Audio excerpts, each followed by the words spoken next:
નમસ્કાર મિત્રો. હૃદય એ માનવ શરીરનું એન્જિન છે જે અટક્યા વગર સતત ધબકતું રહીને આપણને જીવંત રાખે છે. પરંતુ આજના તણાવભર્યા જીવન અને બિન આરોગ્યપ્રદ ખોરાકને કારણે હૃદયને લગતી બીમારીઓ વધી રહી છે. આ હૃદયની જાળવણી કરનાર અને ગંભીર રોગોની સારવાર કરનાર નિષ્ણાતને આપણે હૃદય રોગ નિષ્ણાત એટલે કે કાર્ડિયોલોજિસ્ટ કહીએ છીએ. તો ચાલો હૃદય રોગ નિષ્ણાત વિશે વધુ માહિતી મેળવીએ. કાર્ડિયોલોજિસ્ટ એટલે શું તે સૌપ્રથમ જણાવશો? તો મિત્રો, કાર્ડિયોલોજિસ્ટની વાત કરીએ તો કાર્ડિયોલોજિસ્ટ એ એવા મેડિકલ ડૉક્ટર છે કે જે હૃદય અને રક્તવાહિનીઓ સાથે સંબંધિત રોગોના નિદાન અને સારવારમાં નિષ્ણાત હોય છે. તેઓ હાર્ટ એટેક, હૃદયની નિષ્ફળતા એટલે કે હાર્ટ ફેલ્યુઅર અને જન્મજાત હૃદયની ખામીઓથી જેવી સમસ્યાઓ પર કામ કરે છે.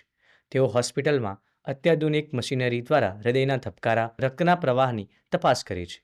તેઓ હૃદયના રક્ષક, જીવનની આશા અને આધુનિક તબીબ વિજ્ઞાનના મજબૂત સ્તંભ ગણાય છે.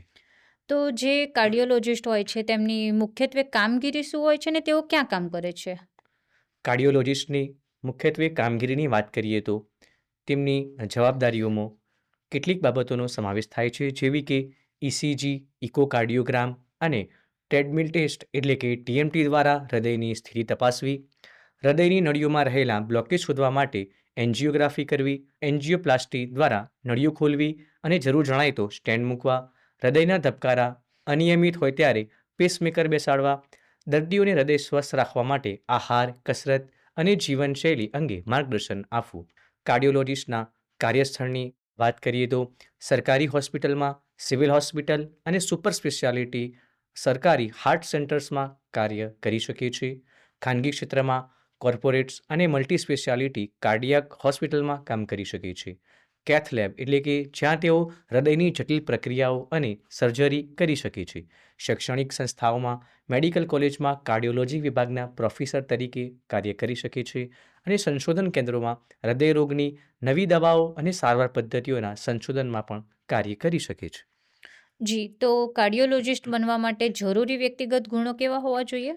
કાર્ડિયોલોજિસ્ટ બનવા માટે વ્યક્તિગત ગુણોની વાત કરીએ તો માનવ જીવનના રક્ષણ માટે સર્વોચ્ચ નૈતિક મૂલ્યો હોવું આવશ્યક છે. કટોકટીના સમયે શાંત રહીને ઝડપી નિર્ણય લેવાની શક્તિ માટે ગંભીરતા અને શાંતિ રાખવી અનિવાર્ય છે. હૃદયની પ્રક્રિયાઓ અત્યંત નાજુક હોવાથી કામમાં ખૂબ જ ચોકસાઈ જરૂરી છે. મેડિકલ ટેકનોલોજીમાં આવતા નવા ફેરફારોથી સતત અપડેટ રહેવા માટે સતત શીખવાની વૃત્તિ હોવી પણ આવશ્યક છે. દર્દી અને તેના પરિવારને હિંમત આપવાની માનવતાવાદી કળા એટલે કે સંવેદનશીલતા હોવી પણ આવશ્યક છે.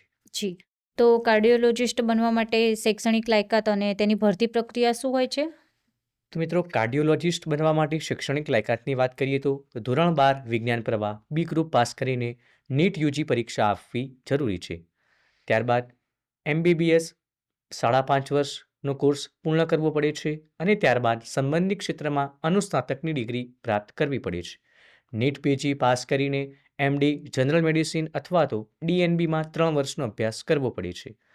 સુપર સ્પેશિયલાઇઝેશન માટે ડીએમ કાર્ડિયોલોજિસ્ટનો 3 વર્ષનો ઉચ્ચ અભ્યાસક્રમ પૂર્ણ કરવો પડે છે. પ્રેક્ટિસ માટે નેશનલ મેડિકલ કમિશન એનએમસીમાં નોંધણી કરાવવી ફરજિયાત છે. તો કાર્ડિયોલોજિસ્ટ જે હોય છે તેમનું માસિક વેતન કેટલું હોય છે? કાર્ડિયોલોજિસ્ટના માસિક વેતનની વાત કરીએ તો સરકારી ક્ષેત્રમાં સરકારશ્રીના પગાર પંચ મુજબ અને ખાનગી ક્ષેત્રમાં તેમની પ્રતિષ્ઠા અને અનુભવના આધારે હોય છે. શું આ ક્ષેત્રમાં પ્રગતિના અવસરો મળી રહે છે? જી હા, આ ક્ષેત્રમાં પ્રગતિના અવસરો વિશે વાત કરીએ તો ઇન્ટરવેન્શનલ કાર્ડિયોલોજિસ્ટ, પીડિયાટ્રિક કાર્ડિયોલોજિસ્ટ એટલે કે બાળકોના હૃદયરોગ નિષ્ણાત, ઇલેક્ટ્રોફિઝિયોલોજિસ્ટ અને હાર્ટ ટ્રાન્સપ્લાન્ટ સ્પેશિયાલિસ્ટ તરીકે અવસરો પ્રાપ્ય છે. જી, શું આ ક્ષેત્રમાં આગળ અભ્યાસ માટે શિષ્યવૃત્તિ કે કોઈ યોજનાનો લાભ મળી શકે છે? જી હા, આ લાંબા ગાળાના તબીબી અભ્યાસ માટે મુખ્યમંત્રી યુવા સ્વાવલંબન યોજના, મેરિટ આધારિત સ્કોલરશિપ અને શૈક્ષણિક લોન માટે પીએમ વિદ્યાલક્ષ્મી પોર્ટલની મદદ લઈ શકાય છે. તો મિત્રો, આજે આપણે ખૂબ જ મહત્વપૂર્ણ કારકિર્દી વિશે માહિતી મેળવી. આ સંદર્ભે સફળ થયેલા કાર્ડિયોલોજિસ્ટની સાફલ્ય ગાથા અને વધુ માહિતી માટેની ઓફિશિયલ વેબસાઇટ તમે આ વિડીયોના ડિસ્ક્રિપ્શન બોક્સમાંથી મેળવી શકો છો. આશા છે કે આ માહિતી આપને ઉપયોગી થશે. ધન્યવાદ.